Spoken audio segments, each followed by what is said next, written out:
The morning fog hung thick over the cemetery as Apache Martinez pushed open the iron gates.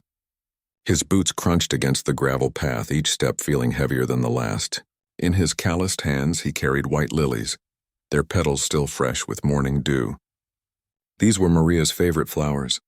She used to say they reminded her of fresh starts and new beginnings. The irony wasn't lost on him now. 3 years. It had been 3 long years since the accident took her away from him. 3 years of waking up to an empty bed. 3 years of cooking dinner for one. 3 years of conversations with silence. Apache was only 45, but he felt ancient, like something inside him had withered and died along with his wife. He hadn't always been this way. People who knew him before the accident remembered a different man. A man who laughed easily, who whistled while he worked, who could light up a room just by walking into it. That Apache had been a construction foreman, respected by his crew, known for his fair hand and quick smile. But that man disappeared the night a drunk driver ran a red light and changed everything forever. Now Apache barely recognized his own reflection. His face had grown gaunt. His clothes hung loose on his frame and his eyes had lost their spark. He'd stopped going to work 6 months after Maria's death. Stopped seeing friends. Stopped living, really. The only routine he maintained was this Sunday morning ritual, visiting Maria's grave, talking to a headstone like it could somehow hear him. As he walked the familiar path through rows of graves, Apache noticed the cemetery was quieter than usual. Most Sundays there were at least a handful of other visitors, other souls carrying their grief like heavy stones. But today the mist seemed to have kept everyone away. Everyone except him. He never missed a Sunday, no matter the weather. Rain, snow, heat, it didn't matter. This was the only place he still felt connected to Maria. Rounding the bend near the old oak tree, Apache saw Maria's headstone come into view. His heart did that familiar twist it always did when he saw her name carved in granite. Maria Elena Martinez, beloved wife, taken too soon. He'd chosen those words himself, though they felt painfully inadequate. How do you sum up a person's entire existence in a few words on stone? But as he got closer, Apache's steps faltered. Something was different today. Someone was there, sitting right beside Maria's grave. His first reaction was annoyance. This was his time, his private moment with his wife. Who would be at her grave? Then he saw her clearly. A little girl, no older than 7 or 8, sat cross-legged on the grass. She wore a faded purple jacket that had seen better days, the kind that might have been bright and cheerful once but was now worn thin at the elbows. The jacket was too light for October weather, and Apache could see the girl shivering slightly in the morning chill. Her dark hair fell in tangled waves around her small face like no one had brushed it in days. What struck Apache most was what she was doing. The girl had gathered dandelions from around the cemetery, the yellow ones and the white puffy ones that kids blow wishes on. She was arranging them in a careful circle around Maria's headstone, her small fingers working with intense concentration. She hummed softly to herself, a melody Apache didn't recognize. He stood frozen, unsure what to do. Part of him wanted to ask her to leave, to reclaim his solitary grief. But something about the scene stopped him. There was something both sad and beautiful about this small child, alone in a cemetery making flower circles for a stranger's grave. The girl must have sensed his presence because she looked up suddenly. Her eyes were the most startling shade of green Apache had ever seen, like light shining through leaves. For a moment they just stared at each other, this broken middle-aged man and this mysterious little girl. Then she smiled. It wasn't a big, happy smile. It was soft and knowing, like she understood something Apache didn't, like she'd been expecting him. "You must be Apache," she said, her voice clear and certain. Apache felt his breath catch in his throat. How did this child know his name? He'd never seen her before in his life. He was sure of it. He would have remembered those green eyes. How do you know who I am?" His voice came out rougher than he intended, rusty from disuse. He didn't talk to many people these days. The girl went back to arranging her dandelions, placing each one with care. "The angel told me you'd come today. She said you come every Sunday, but today was special. Today you needed to meet me." Apache felt a chill run down his spine that had nothing to do with the October morning. The angel? Was this child confused? Disturbed? He looked around the cemetery, half expecting to see someone else, an adult who might explain what was happening. But they were alone among the graves and the fog. "What angel?" he asked carefully, moving a bit closer but keeping his distance. The girl didn't seem dangerous, just strange. and very, very alone. She looked up at him again, those green eyes serious now. The pretty lady with dark hair. She visits sometimes. She's buried here. The girl pointed at Maria's headstone. She told me her husband has a good heart even though it's broken. She said when you came today I should talk to you. Apache's hands trembled and the lilies nearly slipped from his grasp. This child was talking about Maria, describing her. But how? It had to be coincidence. Maria had dark hair, but so did lots of women. This was just a confused little girl playing pretend games. That's all it was. Who are you? Apache asked, his voice softer now. Why are you here by yourself? Where are your parents? The girl finished her dandelion circle and sat back to admire her work. My name is Lily. I come here every day because my mama is buried over there. She pointed vaguely toward the eastern section of the cemetery. I don't have anywhere else to go. Every day? Apache repeated, concerned now. What do you mean you don't have anywhere to go? Where's your father? Lily's expression changed, the small smile disappearing from her face. She looked down at her hands, picking at a loose thread on her worn jacket. He's at home, but he doesn't want me there. Not since Mama died. He says I remind him too much of her. He says it hurts to look at me. Apache felt something crack inside his chest. He recognized that pain, that terrible grief that makes you want to run from anything that reminds you of what you lost. He'd felt it himself. But to take it out on a child? Your own child? That was something different. Something cruel. When did your mama die? Apache asked gently, moving closer and sitting down on the bench near Maria's grave. 6 months ago, Lily said quietly. She got sick. Really sick. The doctors tried to help, but she just kept getting worse. Daddy stopped going to work to take care of her. But then she died anyway, and now Daddy just drinks the bottles that smell bad and yells at me to go away.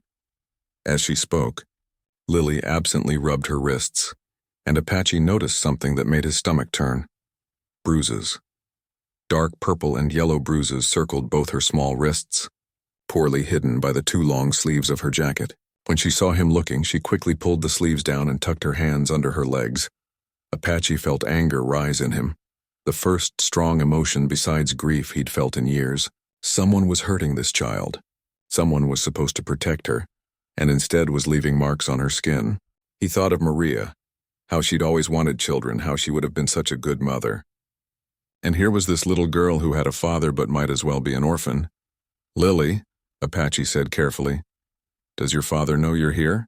She shrugged, a gesture too weary for such a young child. He doesn't know anything anymore. He sleeps a lot during the day. I just leave. Sometimes I don't come back until dark and he doesn't even notice. They sat in silence for a moment, this odd pair united by loss and loneliness. Apache looked at the lilies still in his hands, then at the dandelion circle Lily had made around Maria's headstone. On impulse, he held out the flowers to her. Would you like to add these to your circle? He asked, Lily's face transformed. The sadness lifted for just a moment, replaced by something that might have been joy. She took the lilies carefully like they were made of glass and began working them into her dandelion pattern. Together they created something beautiful there on Maria's grave. This man and this girl who were both drowning in grief, but had somehow found each other in a foggy cemetery on an ordinary Sunday morning that was turning out to be anything but ordinary. Apache sat on that cold cemetery bench, watching Lily arrange the lilies with the dandelions, and he felt something strange happening inside him. It was like a door he'd nailed shut 3 years ago was being pried open, just a crack, letting in a sliver of light he wasn't sure he wanted. He should leave. That's what he told himself. He should pay his respects to Maria, say his usual one-sided conversation with her headstone, and go home to his empty house. This child wasn't his problem. He had enough problems of his own. He'd built his whole life around staying away from anything that could hurt him again, and getting involved with a troubled kid and her troubled father sounded like an invitation to more pain. But he didn't leave. He couldn't. Something about Lily kept him rooted to that spot. The angel, Lily said suddenly, breaking the silence. She's very pretty. She has kind eyes, like she understands everything without you having to say it. Do you know what I mean? Apache's throat tightened. That was Maria, exactly. She'd always had that gift, that ability to look at someone and just know what they needed. When he'd had a bad day at work, she'd know before he said a word. She'd have his favorite dinner ready, or she'd just sit with him in comfortable silence until he was ready to talk.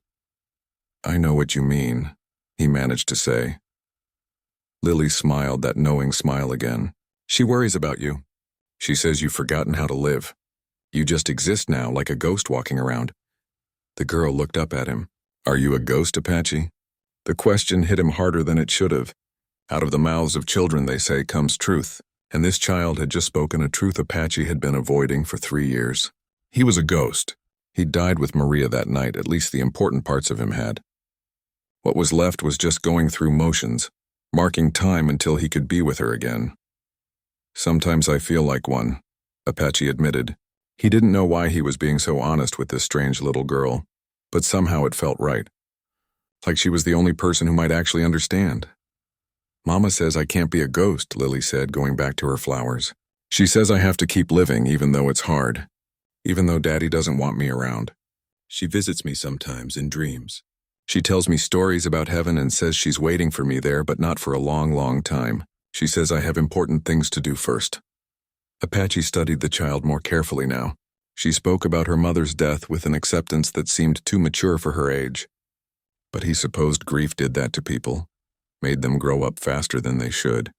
He'd seen it in the mirror every day for 3 years. "Lily, those bruises on your arms," Apache said carefully. "Did your father do that?" The girl's hands immediately went to her wrists, covering them protectively. Her green eyes darted to the side, and Apache recognized the look. Shame. Fear. The desperate hope that if she didn't acknowledge it, it wasn't real. "I fell," she said quietly. It was clearly a lie. "Lily, I'm not going to hurt you, and I'm not going to let anyone else hurt you either. But I need to know the truth. Did your father grab you? Did he hurt you?" For a long moment, Lily didn't answer. She just sat there, hands pressed against her wrists, staring at the flowers they'd arranged together. When she finally spoke, her voice was barely a whisper. "He gets angry sometimes, when he drinks the bottles. He doesn't mean to. He just forgets his own strength. He grabs me too hard when he's yelling at me to go away, to stop bothering him, to stop looking so much like Mama." A single tear rolled down her cheek. "He used to be nice. Before Mama got sick, he used to call me his little flower. He'd read me stories and play games with me. But that Daddy is gone now. I don't think he's coming back."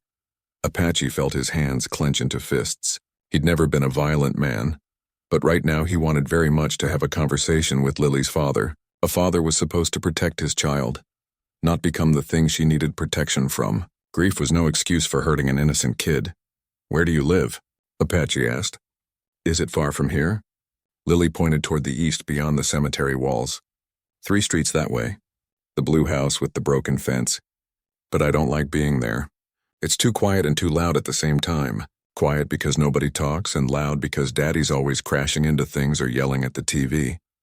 So I come here instead. It's peaceful here. The angels keep me company. How often do you see these angels?" Apache asked gently. He wasn't sure if Lily was having hallucinations or just a very active imagination. Either way, it concerned him. Lily tilted her head, considering the question. "Not all the time. Mostly when I'm alone and quiet. They don't talk with words exactly. It's more like feelings, like knowing things without being told.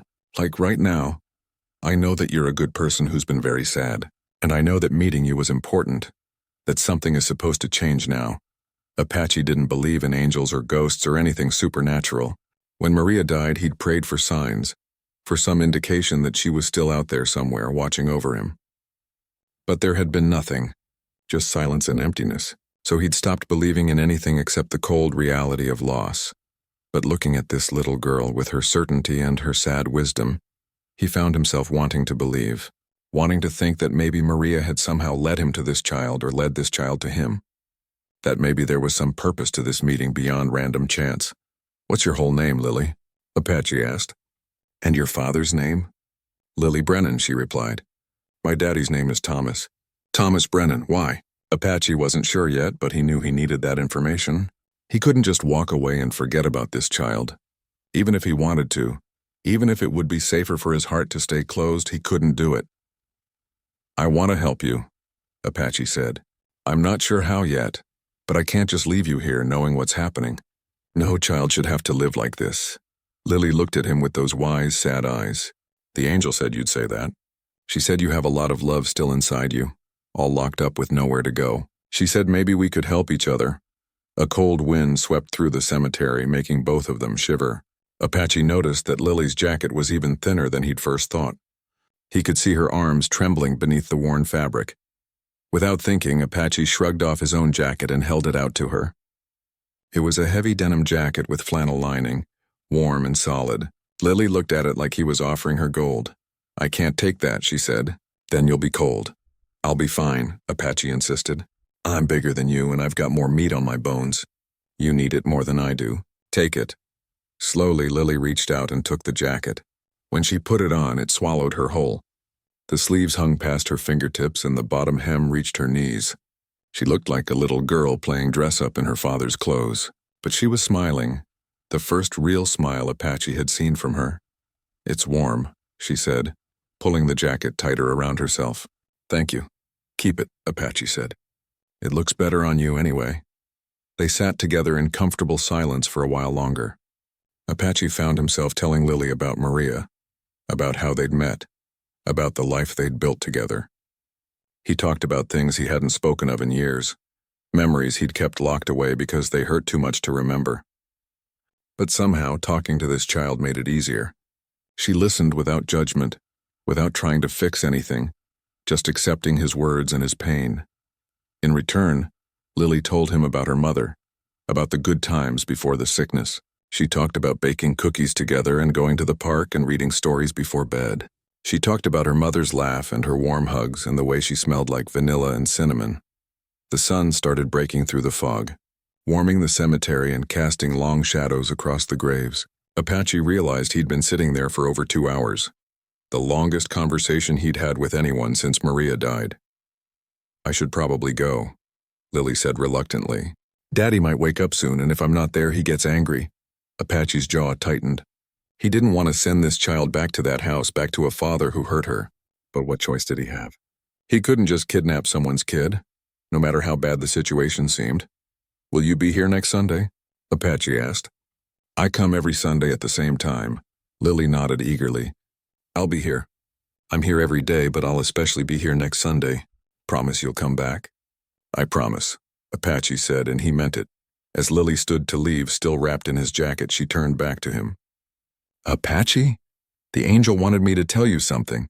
She said to tell you that love doesn't die when people do. It just changes shape. And she said she's proud of you for talking to me today. That it was brave." Before Apache could respond, before he could ask what she meant or how she could possibly know things like that, Lily waved and hurried off through the cemetery gates, a small figure disappearing into the morning light. Apache sat there alone, staring at Maria's headstone with its ring of dandelions and white lilies. For the first time in 3 years, he didn't feel completely hollow. There was something else there now, something small but growing. It felt almost like purpose. "Was that you, Maria?" he whispered to the headstone. "Did you send her to me?" The only answer was the wind rustling through the cemetery trees. But for once, the silence didn't feel quite so empty. The week that followed was the strangest Apache had experienced in 3 years.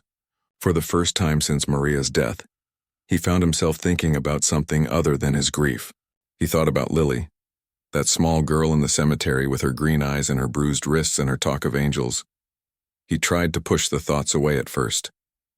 Tried to convince himself it was none of his business, that he'd done his good deed by giving her his jacket and listening to her story. He had his own problems, his own pain. He wasn't equipped to help anyone else. But every night when he lay in his empty bed staring at the ceiling, he saw those bruises. He heard her small voice saying, "He used to call me his little flower." He couldn't shake it. Apache found himself going through the motions of his week differently. He cleaned his house, something he hadn't really done in months. He threw out old food from the refrigerator and actually went grocery shopping instead of living on frozen dinners and takeout. He even shaved and got a haircut, looking at himself in the mirror and barely recognizing the person staring back. His neighbor, Mrs. Chen, an elderly woman who'd known both him and Maria, stopped him on his way to his truck one morning. "Apache," she said, her weathered face breaking into a smile. "You look different, better. What's changed?" Apache wasn't sure how to explain it. "I don't know, Mrs. Chen. Maybe I'm just tired of feeling dead inside." She patted his arm with her small hand. Your Maria would be happy to see this. She always said you had too much life in you to waste it on grief. The words stayed with him as he drove to the cemetery that Sunday morning. It was earlier than his usual time. He told himself he wasn't rushing, that he was just getting an early start on the day. But the truth was, he couldn't wait to see if Lily would be there, to make sure she was okay. When he arrived, the cemetery was almost empty. The morning was clearer than last week, the sun already burning off the dew on the grass. Apache carried flowers again, but this time he'd brought 2 bunches. One of white lilies for Maria, and one of yellow daisies because he remembered Lily saying her mother liked cheerful colors. His heart sank when he didn't see Lily at Maria's grave. Had something happened? Had her father found out about their meeting and forbidden her from coming? Or worse, had he hurt her again? Apache stood there, uncertainty gripping him when he heard a familiar voice. Apache, you came back. He turned to see Lily running toward him between the gravestones, still wearing his jacket even though the morning was warm. Her face was bright with a smile that transformed her, making her look like the carefree child she should be instead of the worried, haunted girl he'd met last week. Of course I came back, Apache said, surprised by how relieved he felt to see her. I promised, didn't I? Lily nodded enthusiastically. Lots of people break promises. Daddy breaks them all the time now. He says he'll stop drinking, but then he doesn't. He says he'll come to my school play, but then he forgets. I didn't know if grown-ups ever really kept their promises anymore. The casual way she said it, the acceptance of disappointment as normal, broke Apache's heart a little more. Well, I keep mine, Apache said firmly. When I say I'm going to do something, I do it. He held out the daisies. These are for your mother. I thought maybe we could visit her grave together. I'd like to pay my respects. Lily's eyes went wide. Really? You want to see Mama's grave? If that's okay with you. It's more than okay, Lily said, taking his hand without hesitation. Her small hand disappeared into his large, calloused one, and Apache felt something shift in his chest. It had been so long since anyone had reached for him, had trusted him, had wanted his company. They walked together through the cemetery, Lily chattering happily about her week. She told him about finding an injured bird and nursing it back to health, about the kind librarian who let her stay all day reading books when it rained, about the dreams where her mother visited her and told her everything would be okay. Do you dream about your wife? Lily asked as they walked. Apache was quiet for a moment. Sometimes, but mostly I try not to sleep much. The dreams hurt too much when I wake up and remember she's really gone. Mama says the dreams are gifts, Lily said. She says they're the way people who died can still hug us. Maybe your wife is trying to hug you and you're not letting her. It was such a simple, childish way of looking at it. But it made Apache wonder if maybe Lily was right. Maybe he'd been so focused on his pain that he'd shut out any possibility of comfort, even in dreams. Lily's mother's grave was in a quieter section of the cemetery, beneath a large maple tree. The headstone was simple and small. Rachel Ann Brennan, beloved mother and wife. There were no flowers, no signs that anyone had visited recently except for the dandelions Lily must have placed there. Apache knelt and carefully arranged the daisies in front of the stone. Mrs. Brennan, he said softly, feeling a bit foolish but doing it anyway.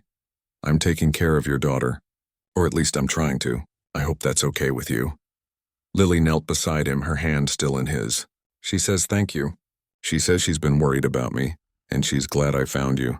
She says you're the answer to her prayers. Apache didn't know what to believe about angels and spirits and messages from the dead, but looking at Lily's sincere face, he decided it didn't matter. If believing her mother was watching over her gave this child comfort, who was he to question it? They sat together by Rachel's grave for a while, and Lily told Apache stories about her mother.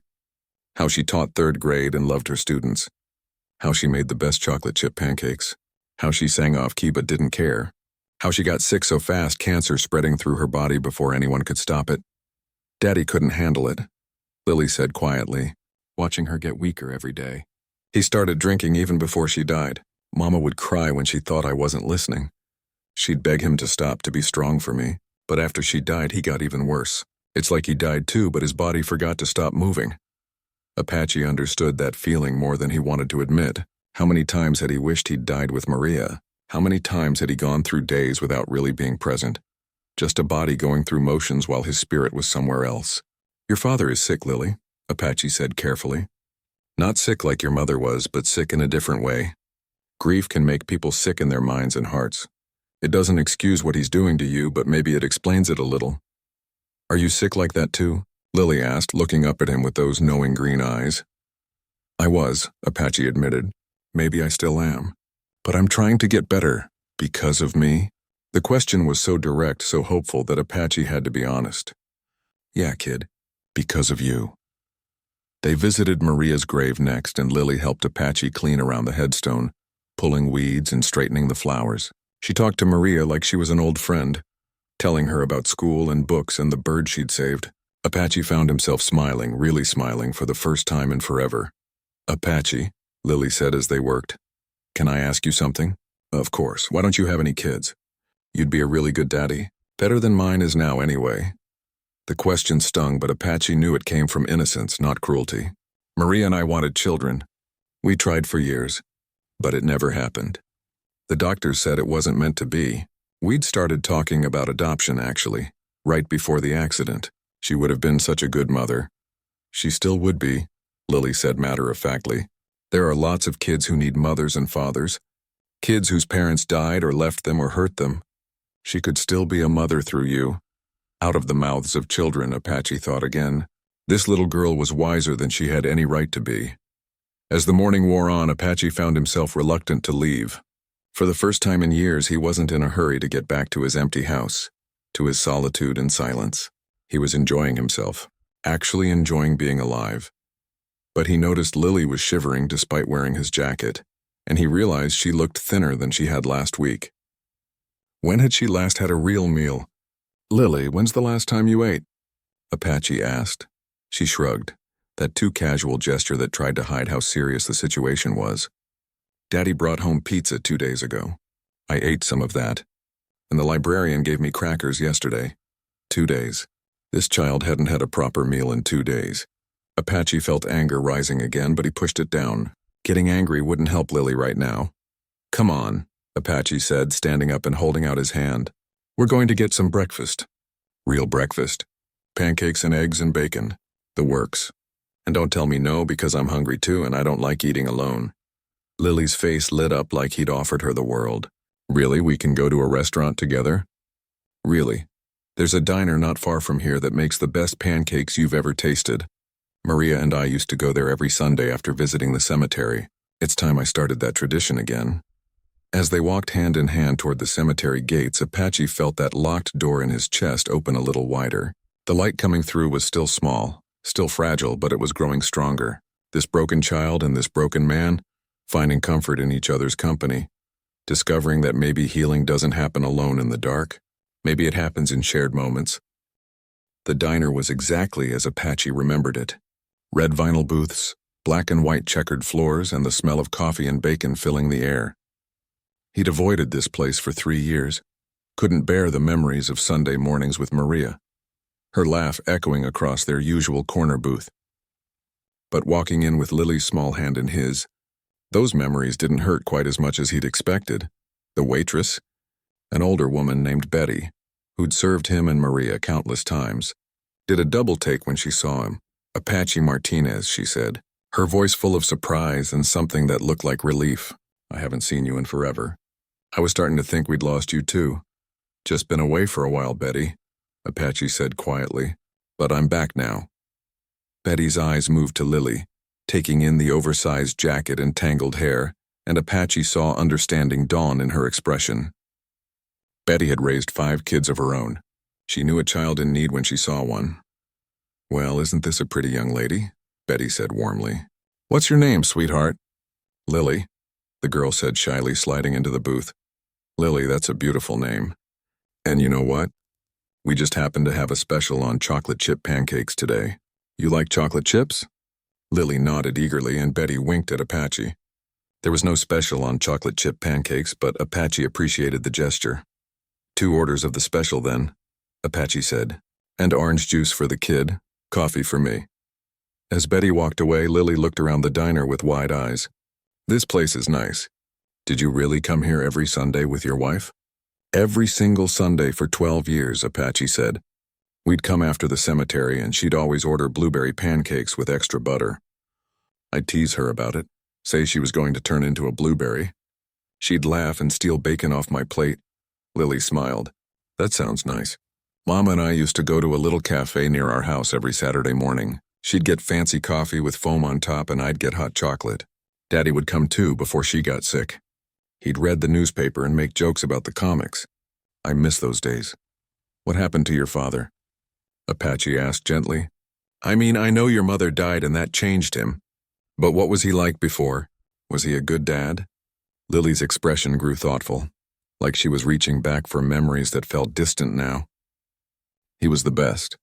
He worked at the factory fixing big machines. He'd come home with grease on his hands and Mama would pretend to be mad, but she'd smile. He taught me to ride a bike. He built me a treehouse in the backyard. He did voices when he read me bedtime stories, making me laugh so hard I'd get hiccups. He sounds like he loved you a lot. He did, Lily said softly. Maybe he still does underneath all the angry and sad, but I can't see it anymore. All I see is the yelling and the drinking and the way he looks at me like I'm breaking his heart just by existing. Betty arrived with their food, and Lily's eyes went huge at the stack of pancakes in front of her. They were covered in chocolate chips and whipped cream, with a side of crispy bacon and scrambled eggs. It was more food than the small girl could possibly eat, but Apache was glad to see her dig in enthusiastically. As they ate, Apache found himself talking more than he had in years. He told Lily about his work in construction, about the buildings he'd helped create, about the satisfaction of making something solid and real. He talked about Maria's love of painting, how their spare room had been her studio, how he still couldn't bring himself to go in there most days. What kind of paintings did she make? Lily asked between bites of pancake. Landscapes mostly. She loved painting nature, trees and mountains and oceans. She said painting them made her feel connected to something bigger than herself. Apache smiled at the memory. She wasn't famous or anything, just painted because it made her happy. She'd give paintings away to friends and family, never wanted to sell them. Said art shouldn't be about money. I like drawing, Lily said. Mama got me a sketchbook for my birthday last year. I draw the angels I see in the cemetery sometimes, and birds. I really like drawing birds. Maybe you could show me sometime, Apache suggested. I'd like to see your drawings. Lily beamed at him, and Apache realized how hungry this child was. Not just for food, but for attention, for someone to care about her interests and her thoughts. How long had it been since anyone had really listened to her? As they finished eating, Apache knew he couldn't just drop Lily off at her house and walk away. He needed to see where she lived, needed to assess the situation for himself. He needed to know she'd be safe. Lily, he said carefully, would you mind if I walked you home today? I'd like to make sure you get there safely. Fear flashed across her face. Daddy doesn't like visitors. He gets angry when people come around. He says they're judging him, pitying him. He got really mad at the social worker who came after Mama died. What social worker? Apache asked, suddenly alert. After Mama died, someone from the school came to check on us. A lady with glasses and a folder. She asked Daddy lots of questions, asked if he was taking care of me okay. Daddy was really nice to her, said everything was fine, that we were managing. After she left, he yelled at me for hours. Said if I ever told anyone our business again, he'd send me away to live with strangers. He said I'd lose everything, my house, my school, my mama's grave. I'd never see any of it again. Apache felt his jaw clench. So there had been a wellness check, but Thomas had managed to hide the truth. And then he'd threatened his own daughter into silence. It was textbook abuse, making the victim responsible for keeping the secret. Lily, listen to me, Apache said, leaning forward so he could look her in the eyes. Your father is wrong. If someone found out how he's treating you, you wouldn't be the one punished. He would be. You'd be protected. You'd be safe. But I'd lose everything, Lily whispered, tears forming in her eyes. He said I'd go to a foster home with people who don't want me, who only take kids for the money. He said I'd never see Mama's grave again, that I'd forget her voice and her face. I can't let that happen. I can't lose her twice. Apache reached across the table and gently took her hand. That's not how it works, sweetheart. Foster families aren't like that. Most of them anyway. They're people who want to help kids who need help. And nobody could keep you from visiting your mother's grave. That's your right. Your father is lying to you to keep you quiet, to keep you from getting help. Are you sure? Lily asked, searching his face for the truth. I'm sure. Have I lied to you yet? She shook her head slowly. Then trust me now. Things need to change, Lily. The way you're living isn't okay. You're just a kid. You should be worried about homework and friends and what games to play.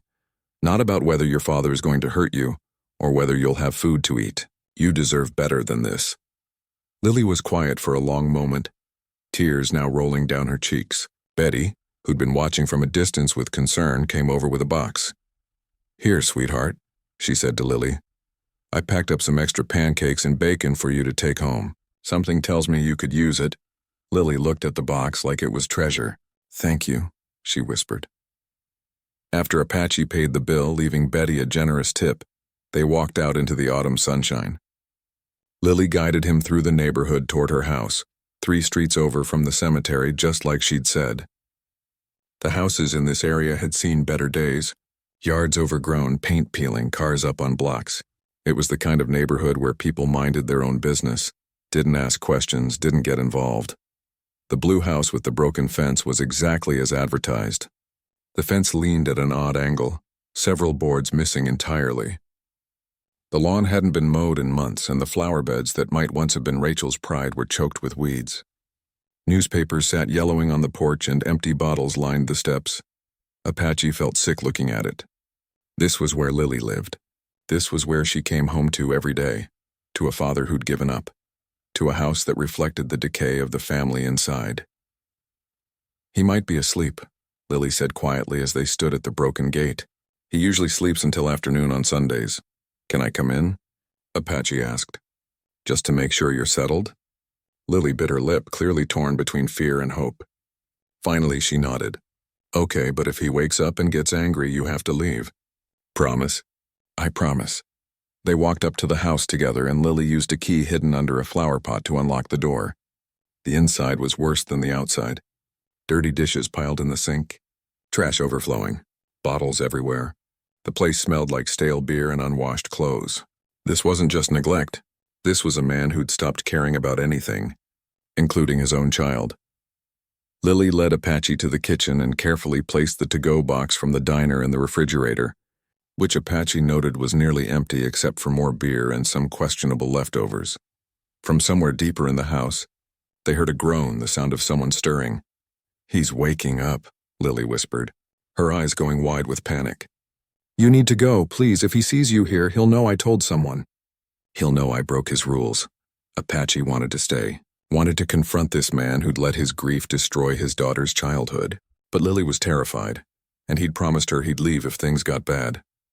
Okay, Apache said reluctantly. I'm going. But Lily, I'm going to come back. I'm going to figure out how to help you. This isn't... The week that followed was torture for Apache. Every day he thought about Lily in that house with that broken man who was supposed to be her father. He drove past her street twice, fighting the urge to knock on that door and drag her out of there. But he knew that wasn't the answer. He'd only make things worse, maybe get her hurt, definitely get himself arrested. Instead, Apache spent his days researching. He went to the library and used their computers to look up child welfare services, foster care, protective custody. He read about the signs of abuse, the legal processes, the rights of children and parents. The more he learned, the more overwhelmed he felt. The system was complicated, slow-moving, and often failed the very children it was meant to protect. He called Mrs. Chen, his neighbor, who'd been a teacher for 40 years before retiring. She'd seen her share of troubled kids and bad situations. Apache, I'm glad you're trying to help this child, she said over tea in her kitchen, but you need to be careful. If the father is as bad as you say, involving authorities could trigger him. He might hurt the girl out of anger or fear of losing her. These situations are delicate, so what do I do? Apache asked, frustrated. Just watch her suffer? No, you document everything.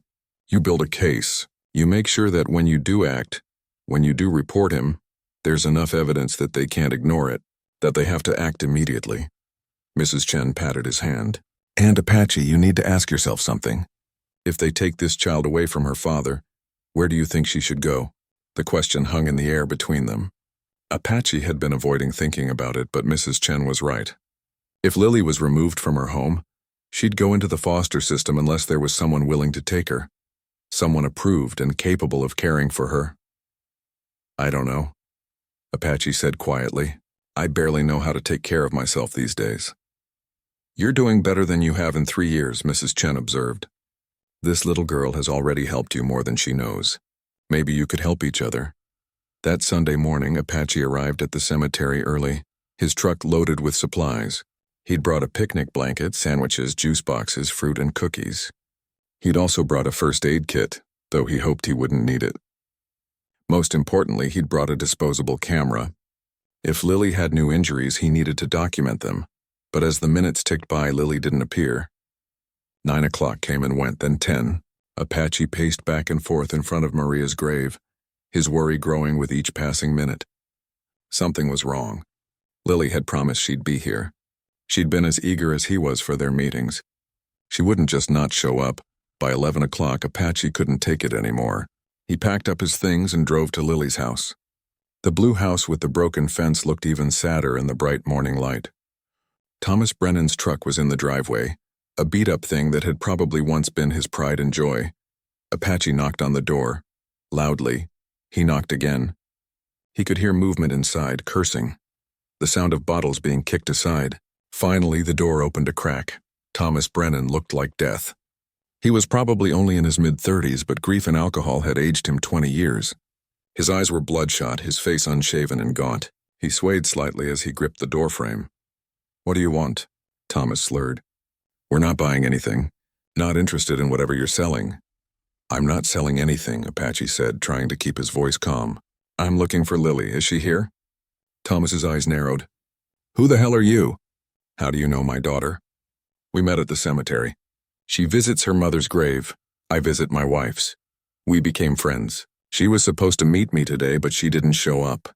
I just want to make sure she's okay." "She's fine," Thomas said, starting to close the door. "Now get off my property."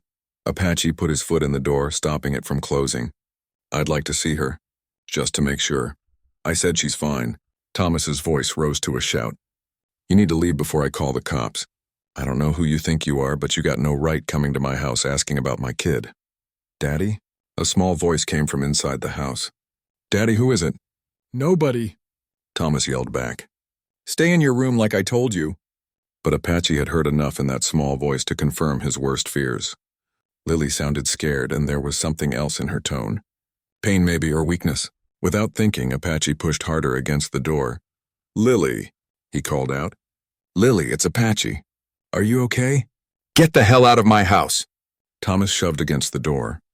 But 3 years of construction work had given Apache strength that grief and alcohol had stolen from Thomas. Apache pushed past him into the house. "You can't just come in here." Thomas stumbled backward. "I'll call the police.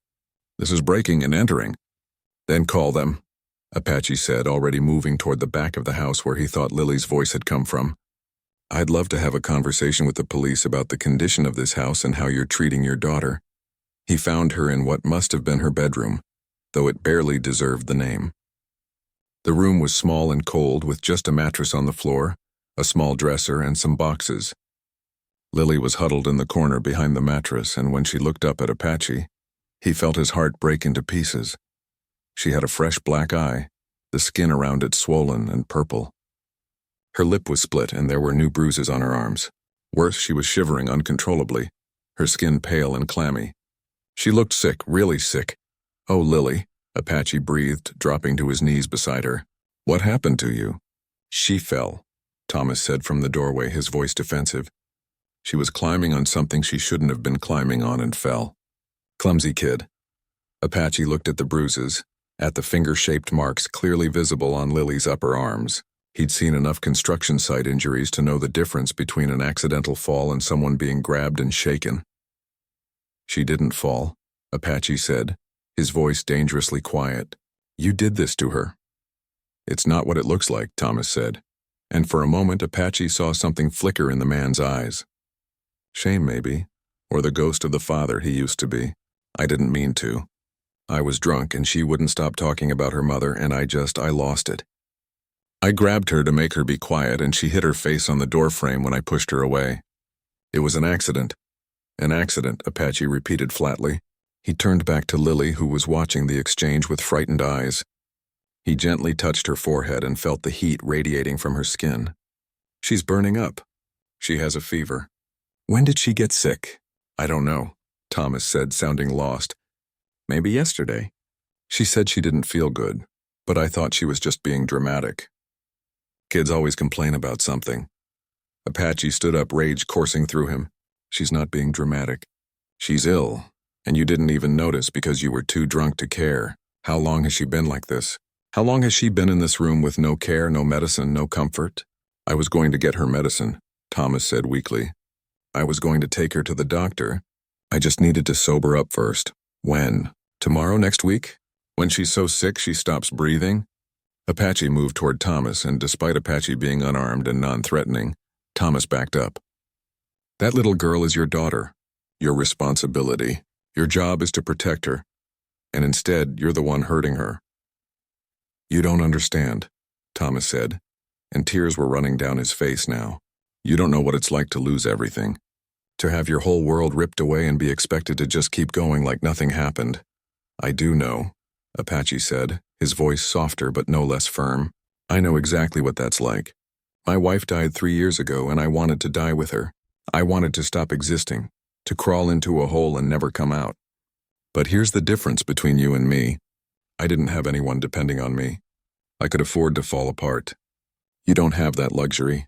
You have a daughter who needed you to be strong and you failed her. Thomas sank against the wall, sobbing openly now. I know, God, I know. I'm a terrible father. Rachel would hate what I've become. But I don't know how to stop. I don't know how to be okay again. Apache looked at this broken man, this person who'd let his pain destroy not just himself, but his innocent child.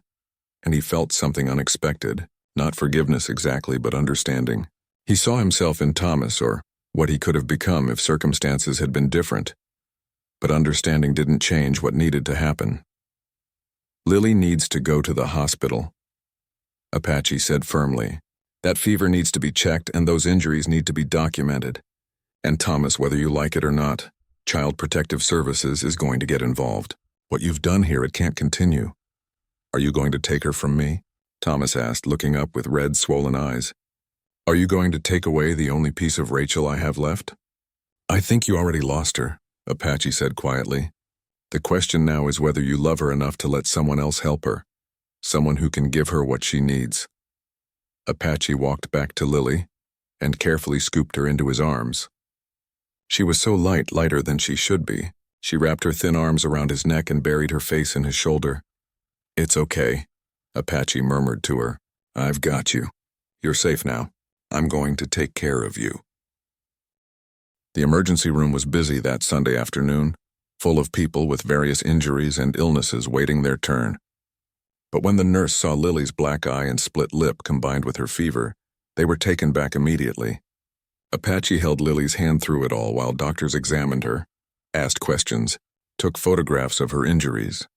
A young doctor with kind eyes pulled Apache aside while a nurse gave Lily medicine for her fever and pain. Mr. Martinez, I need to ask you some questions about what happened to this child, the doctor said. The injuries she has are concerning. We're required by law to report suspected abuse. I know, Apache said. I want you to report it. That's partly why I brought her here. Her father did this. He admitted it to me. She's been living in terrible conditions, and today when I went to check on her because she didn't show up to meet me, I found her like this. What's your relationship to the child? The doctor asked, pen poised over a clipboard. Apache hesitated. What was his relationship to Lily? They'd known each other for less than a month. They'd met at a cemetery. On paper, he was just a stranger who'd inserted himself into the situation. I'm a friend, Apache said finally. We met at the cemetery where both our loved ones are buried. I've been worried about her for weeks, and today my worst fears were confirmed. The doctor studied him for a moment. You did the right thing bringing her in, but I have to tell you, once we file this report, the process moves out of everyone's hands. Child Protective Services will investigate. If they determine the home is unsafe, Lily will be placed in foster care while they work through the case. I understand, Apache said. What about the father? Will he face charges? That's for the police to decide. But yes, likely he will. Visible injuries like this, combined with admitted abuse, it's serious. The doctor's expression softened. I can see you care about this little girl, but you should prepare yourself. The system doesn't move quickly and it's often chaotic. Lily's going to need stability and support through this. Over the next few hours, a parade of people came to see Lily. A police officer who asked gentle questions. A social worker with a tired face and kind voice who explained what would happen next. A child advocate who brought Lily a teddy bear and some coloring books. Through it all, Lily clung to Apache, refusing to let go of his hand. The social worker, a woman named Patricia Henderson, pulled Apache aside once Lily had fallen asleep from the fever medicine. Mr. Martinez, I've reviewed the case. The father has admitted to causing the injuries, and the home conditions you described are corroborated by the police report. We'll be removing Lily from the home immediately. She cannot go back there. Good, Apache said firmly. Where will she go? We have a foster family that can take her tonight. They're experienced, good people. They've fostered dozens of children over the years. What about me? Apache asked, the question coming out before he'd fully thought it through. Could she stay with me? Patricia looked at him carefully. You're not a licensed foster parent, Mr. Martinez. It's not that simple. There's a process, background checks, home studies, training requirements. It takes months.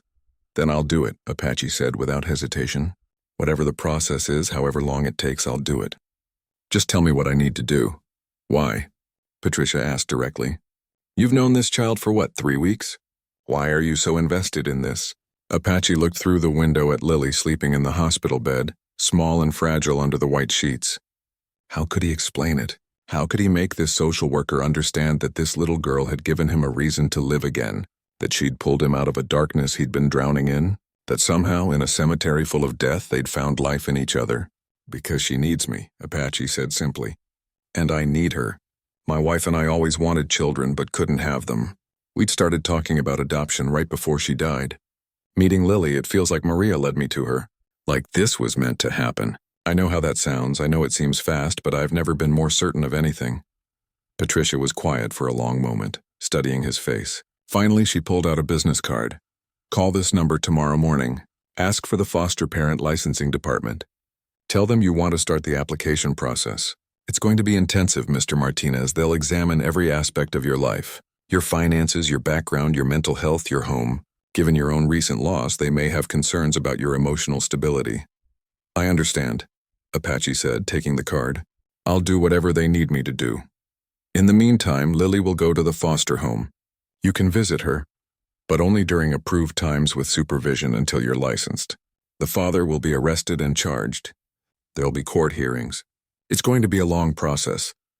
Apache nodded, feeling the weight of what he was committing to. But when he looked at Lily again, any doubt disappeared. The next morning, Apache stood in his house looking at it with new eyes. The place was clean enough, he'd at least managed that in recent weeks. But was it ready for a child?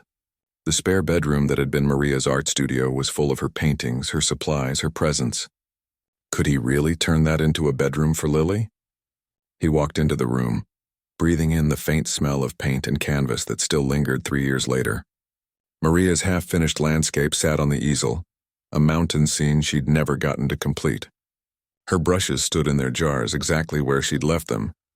Maria, Apache said aloud to the empty room, I need your help with this. I need to know I'm doing the right thing. Give me a sign, something to tell me this is okay. A breeze came through the open window, stirring the papers on Maria's desk. One sheet floated to the floor at Apache's feet. He picked it up and felt his breath catch. It was a sketch Maria had done, rough but clear, a small girl with long hair, holding hands with a tall man. At the top, Maria had written, Our future family. Apache's hands trembled as he held the paper. Maria had drawn this shortly before her death, during their conversations about adoption. She'd been so excited about the possibility of becoming a mother, of giving a child a loving home. This sketch was her dream, her hope for their future together. Okay, Apache whispered, tears streaming down his face. Okay, Maria, I hear you. I'll do this. For you, for me, for Lily. I'll make this happen. The following weeks were a whirlwind. Apache called the foster parent licensing department and was immediately buried in paperwork. Applications, medical forms, Financial disclosures, personal references. He had to get fingerprinted, undergo background checks, provide tax returns, and sit through interviews about his mental health and his grief. The home study was particularly intense. A caseworker named Robert came to inspect every inch of Apache's house, asking questions about safety, space, resources. He looked at smoke detectors, checked for lead paint, examined the backyard for hazards. "The house is good," Robert said, making notes on his clipboard. "But this spare room, you said it was your late wife's studio? If a child were to live here, where would they sleep?" "This would be their room," Apache said. "I'd need to clear it out, paint it, make it suitable for a child. But that's the plan." Robert looked at the room full of Maria's things, then back at Apache. "That's going to be hard for you. Are you sure you're ready to do that?" Was he ready? Apache looked at Maria's paintings, at the life she'd built in this room. But then he thought of Lily, sleeping in a stranger's house, scared and alone. He thought of what she'd said about angels, about how Maria had told her they needed each other. "Yes," Apache said firmly. "I'm ready. My wife would want this. She always wanted to be a mother, and through Lily, she still can be. I'm not erasing Maria by making this change. I'm honoring her." In addition to the home study, Apache had to complete 30 hours of foster parent training. He attended classes with other prospective foster parents, learning about trauma, attachment, behavioral issues, legal requirements. He learned about the impact of abuse on children, about patience and consistency, about being a safe harbor in a storm. During this time, Apache was allowed supervised visits with Lily twice a week at the social services office. Each visit broke his heart. Lily would cling to him, crying when it was time for him to leave. The foster family taking care of her was kind, but Lily felt abandoned. She didn't understand why Apache couldn't just take her home. "When can I live with you?" she asked during one visit, her green eyes full of hope and confusion. "You said you'd take care of me." "You promised." "I am taking care of you, sweetheart," Apache said, holding her close. "I'm doing everything I can to make it so you can come live with me. But grown-up rules are complicated. There are things I have to do first. Papers I have to fill out, people I have to talk to. But I'm not giving up. I promise you that." "Do you promise?" Lily asked, holding up her pinky finger. "Pinky promise like kids do." Apache wrapped his much larger pinky around her tiny one. "I pinky promise. No matter how long it takes, no matter what I have to do, I'm going to bring you home." Lily ran away twice from the foster home during those weeks. Both times she showed up at the cemetery, waiting at Maria's grave for Apache. The foster parents called Apache in a panic both times, and he rushed to the cemetery to find her sitting there with her dandelions, talking to the head. Apache barely slept the night before Lily was supposed to come home. He kept getting up to check the room, making sure everything was perfect. Was the bed too high? Were there enough blankets? Should he have bought more stuffed animals? He'd gotten her 3, but maybe that wasn't enough. Maybe she'd think he didn't care. At 3 in the morning, he sat at his kitchen table drinking coffee and staring at the pile of paperwork Patricia had given him. Foster parent guidelines, emergency contact numbers, school enrollment forms, medical information. It was overwhelming, and for a moment doubt crept in. What did he know about raising a little girl? He was just a construction worker who'd spent the last 3 years barely keeping himself alive. But then he remembered Lily's face at the cemetery, the way she'd looked at him with hope and trust. He remembered her small hand in his, the way she'd said the angels told her they were supposed to help each other. Whatever fears he had, they didn't matter. Lily needed him, and he wasn't going to let her down. The next morning, Apache arrived at the social services office 30 minutes early. He paced in the parking lot, his heart racing with nervousness and excitement. When Patricia finally arrived with Lily, Apache felt his breath catch. Lily looked different than she had 6 weeks ago. The bruises had faded, she'd gained a little weight, and someone had properly cut and brushed her hair. She wore new clothes, jeans, and a pink sweater that actually fit her, but her eyes were the same, those striking green eyes that now lit up when she saw Apache. "Apache," she shouted, breaking free from Patricia's hand and running to him. Apache dropped to his knees and caught her as she crashed into him, wrapping her arms around his neck so tight he could barely breathe. He held her just as tightly, feeling tears burn in his eyes. "I told you," Lily whispered against his shoulder. "I told you the angel said we were supposed to be together. I knew you'd come for me. Always," Apache promised. "I'll always come for you, kiddo." Patricia smiled as she watched the reunion. Well, I'd say this placement is going to work out just fine. Apache, here are all of Lily's things. She handed him a small bag, pitifully small for everything an 8-year-old child owned in the world. And here's the placement paperwork. We'll have check-ins every 2 weeks for the first 3 months, then monthly after that. If you need anything at all, you call me, day or night. Thank you, Apache said, his voice thick with emotion. Thank you for believing in me, for giving me this chance. You earned it, Patricia said simply. Not everyone would have fought this hard for a child they barely knew. You're going to be good for each other. I can see it. The drive home was filled with Lily's chatter. She talked nonstop about everything and nothing, her words tumbling over each other in her excitement. She told him about the foster home, about the school she'd been attending temporarily, about the dreams where her mother told her to be patient, that everything was going to work out. When Apache pulled into the driveway of his house, Lily went quiet, staring at the gray house with blue shutters. This is it? She asked softly. This is your house? This is going to be my house too? Our house, Apache corrected gently. This is our house now. Want to see your room? Lily nodded, suddenly shy. Apache took her small hand and led her inside. The house smelled like the cookies Mrs. Chen had helped him bake that morning, warm and welcoming. Apache watched Lily's face as she looked around, taking in the comfortable furniture, the pictures on the walls, the signs of a real home. It's so clean, Lily said, almost in wonder, and it smells good, like a home is supposed to smell. Apache's heart ached thinking about what Lily's standards for home had become. A clean house that smelled good was a wonder to her. What kind of life had she been living? Come on, Apache said, leading her down the hallway. I want to show you something special. He opened the door to what had been Maria's studio, and Lily gasped. She stood in the doorway, taking in the lavender walls, the bed with its star-patterned comforter, the shelves already loaded with books and art supplies.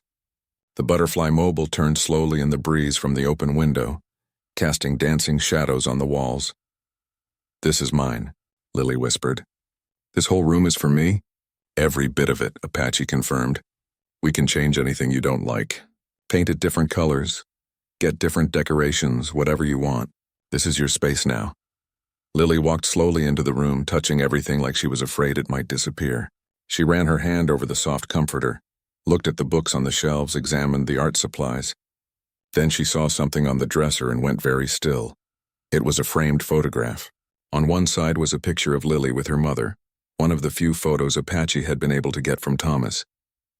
On the other side was a picture of Apache and Maria, smiling at the camera on one of their Sunday mornings at the diner. In the middle, someone had drawn 2 angels holding hands, connecting the 2 families. Mrs. Chen drew that, Apache said softly. She said our families are connected now, through love and through loss. Your mother and my wife, they'd be happy knowing we found each other. Lily picked up the frame carefully, tears rolling down her cheeks. Can I keep this here, so I can see Mama every day? Of course. This is your room, Lily. Your mother's memory is always welcome here. So is your father's, the good parts of him, the father you remember from before. We don't erase the past. We just make room for a better future. Lily set the frame back down and turned to Apache, her small face serious. Are you going to be my daddy now? Apache knelt down so they were eye to eye. I'd like to be if you want me to be, but I don't want to replace your dad or your mom. I want to be something new. Someone who loves you and takes care of you and makes sure you always feel safe. We can figure out what to call me together. Apache is fine, or we can pick something else. There's no rush. The angel said you have enough love for 2, Lily said, touching his cheek with her small hand. Love for your Maria and love for me. She said loving me doesn't mean forgetting her. The angel is right, Apache said, his voice breaking. Maria would have loved you so much. She always wanted a daughter. In a way, you're the gift she left me, the answer to prayers I didn't even know I was still praying. They spent the rest of the day settling Lily in. Apache showed her where everything was in the house, taught her how to work the TV remote, let her arrange her room exactly how she wanted it. Mrs. Chen came over with dinner, a huge pot of homemade chicken soup and fresh bread. For new beginnings, Mrs. Chen said, hugging Lily warmly. Welcome home, sweet girl. That first night was harder than Apache expected. Lily went to bed easily enough, exhausted from the excitement of the day. But at 2 in the morning, Apache woke to the sound of screaming. He rushed to Lily's room to find her sitting up in bed, sobbing and trembling, caught in the grip of a nightmare. "Lily, it's okay," Apache said, turning on the bedside lamp and sitting on the edge of her bed. "You're safe. It was just a dream. Daddy was hurting me again," Lily sobbed. "He was so angry and I couldn't get away and nobody would help me. Nobody came. I'm here now," Apache said, pulling her into his arms.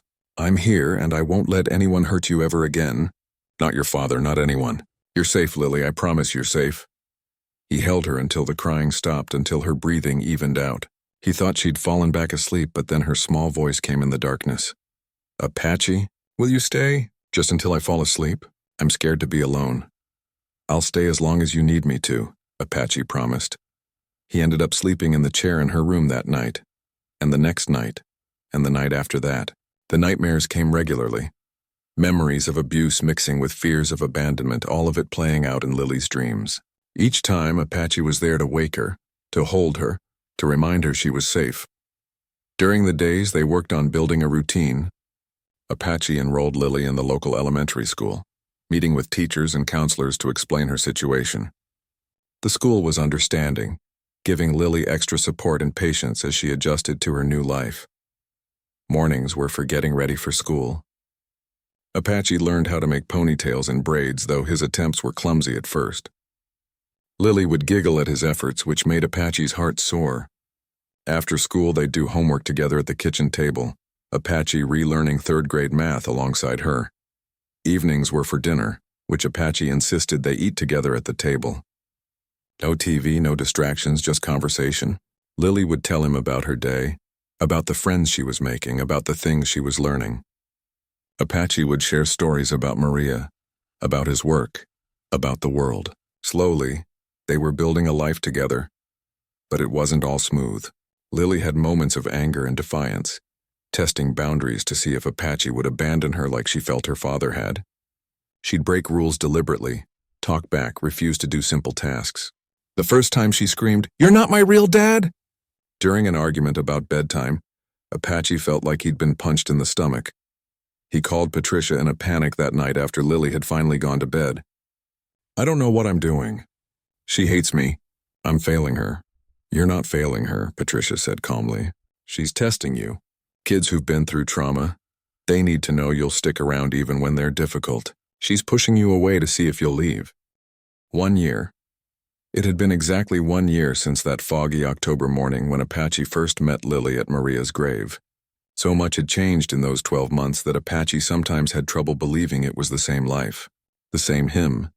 The man who'd shuffled into that cemetery a year ago, empty and ghost-like, barely existed anymore. Oh, Apache still had hard days, days when grief grabbed him by the throat and wouldn't let go, days when he missed Maria so much it physically hurt. But those days were different now. He wasn't drowning anymore. He'd learned to swim. Lily had changed too. The scared, hurt little girl who'd sat arranging dandelions in his jacket was now a confident 9-year-old who laughed easily and trusted deeply. She still had nightmares sometimes, still had moments when old fears resurfaced, but they were less frequent now, and when they came, she knew Apache would be there to chase them away. On this particular Sunday morning, exactly 1 year after their first meeting, Apache and Lily stood in front of the bathroom mirror together. Apache was attempting to braid Lily's hair, something he'd gotten much better at over the months but still required concentration. "Ow, not so tight," Lily said, wincing. Sorry, Apache muttered, loosening his grip. "I swear your hair has a mind of its own." "Mama used to say that too," Lily said, smiling at the memory. It didn't hurt as much to talk about her mother now. The memories brought warmth instead of only pain. She said I got it from her, that both of us had wild hair that refused to behave. "Well, she was right about that," Apache said, finishing the braid and securing it with an elastic band. "There. Not my best work, but it'll do." Lily examined herself in the mirror, then turned and hugged Apache around the waist. "It's perfect. You're getting really good at the dad stuff." The dad stuff. Apache's chest tightened with emotion like it did every time Lily called him Dad. It had taken months for that word to come naturally to both of them, but now it fit like it had always been there. They'd planned something special for today, this anniversary of their meeting. But first they had their Sunday morning tradition to maintain. They gathered the flowers they'd prepared the night before, white lilies for Maria and yellow daisies for Rachel, and drove to the cemetery. The cemetery looked different than it had a year ago. The trees had changed with the seasons 12 times over, currently ablaze with fall colors.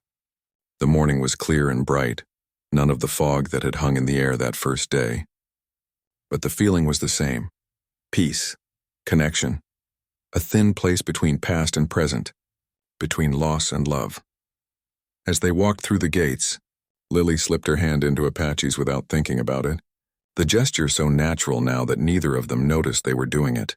They went to Maria's grave first, as always. Apache knelt and placed the lilies carefully in front of the headstone. It still hurt to see Maria's name there, still felt wrong that she was gone. But the hurt was different now. It was the ache of missing someone you loved, not the crushing weight of a world ended. "Hi, Maria," Lily said, kneeling beside Apache.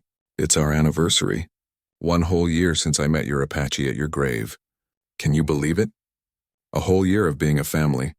Apache smiled at hearing Lily call him your Apache, like he still belonged to Maria even though he'd moved forward. In a way, he supposed he did. You didn't stop belonging to someone just because they died. "She's doing great, Maria," Apache said softly to the headstone. "Straight A's in school. Made the soccer team. Has about 6 best friends now. She's everything you wanted in a daughter. Smart, kind, brave, funny. You'd be so proud of her." "She is proud," Lily said with certainty. "She tells me in dreams sometimes. She says I'm doing a good job of living, that she's happy I found you." They sat in comfortable silence for a few minutes, each lost in their own thoughts. Then they moved to Rachel's grave, where Lily placed the daisies with gentle hands. "Hi, Mama," Lily said. "I miss you so much. But I'm okay now. Better than okay. Apache takes really good care of me. He makes me breakfast every morning, even though he's not very good at making pancakes. He helps with homework even when math makes his head hurt. He comes to all my soccer games and cheers the loudest. He tucks me in every night and tells me stories. He's the best dad I could have asked for after you and Daddy."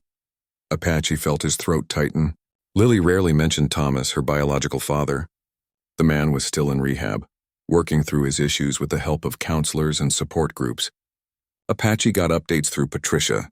Thomas was making progress, slowly learning to live with his grief without drowning in it. He'd been sober for 8 months now, a major accomplishment. "Mama, I hope you and Maria are friends wherever you are," Lily continued. "I like thinking about you together, watching over us, making sure we're happy. Apache says love doesn't end when people die, that it just changes shape. I think he's right. I can still feel your love even though you're not here. It's in the wind and the sunshine and in all the good things that happen to me." After a moment of silence, Lily looked up at Apache. "Can we tell them now?" Apache nodded, emotion making it hard to speak. They'd been keeping a secret, waiting for today to share it. "Maria, Rachel," Apache said, addressing both headstones, "we wanted you both to know something important. I've started the adoption process. Not foster care anymore, but real adoption. If everything goes through, Lily is going to officially, legally become my daughter, Lily Martinez. We'll be a real family on paper and in every other way." Lily was beaming, her green eyes bright with tears and happiness. "The lawyer lady says it should be final in a few months. Apache is going to be my forever dad, not just my temporary one. Isn't that amazing?" The decision to pursue adoption hadn't been easy.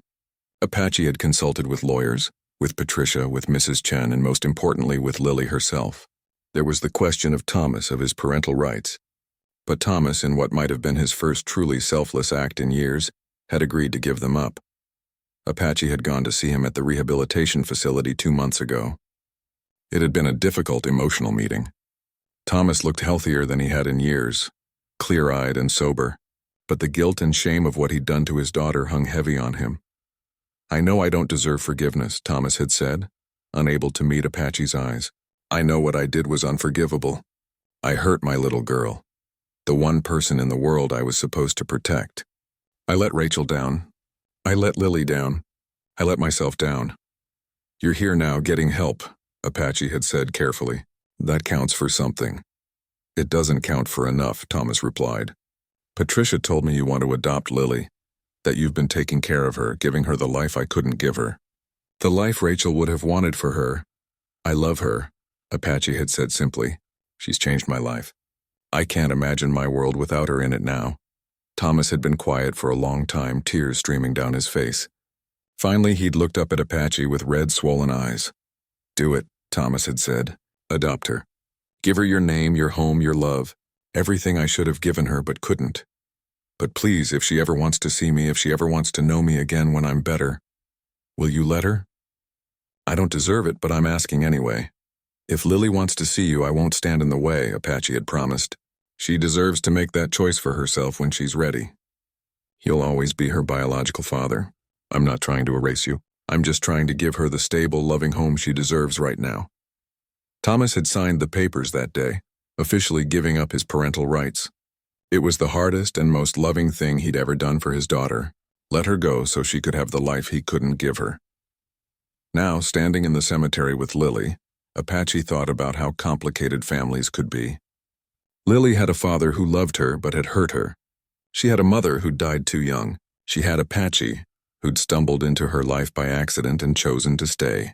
And she had Maria and Rachel, two guardian angels watching over them from whatever came after. It was messy and beautiful and imperfect and exactly what both of them needed. I think they're happy for us, Lily said, looking at both graves with a soft smile. I can feel it. Can you feel it? Apache could. Whether it was real or just wishful thinking, he felt something in that cemetery. Peace, approval, love. The sense that Maria was smiling wherever she was, knowing that her dream of motherhood was being fulfilled through him, through Lily, through this unexpected family they'd created. Come on, Apache said, taking Lily's hand. We've got one more stop to make today. They drove from the cemetery to the local animal shelter, where they'd made an appointment weeks ago. Lily had been begging for a dog for months, and Apache had finally agreed. Today seemed like the perfect day to add another member to their little family. Really? Lily squealed when she realized where they were. We're really getting a dog today? You're not joking? I'm not joking, Apache confirmed, laughing at her excitement. Every kid should have a dog, right? Plus, I think we could use some more chaos in our lives. They spent an hour at the shelter meeting different dogs. Big ones, small ones, young ones, old ones. Lily wanted to take them all home, her soft heart breaking for every animal there. But then they saw him. He was a medium-sized mutt, maybe 3 years old.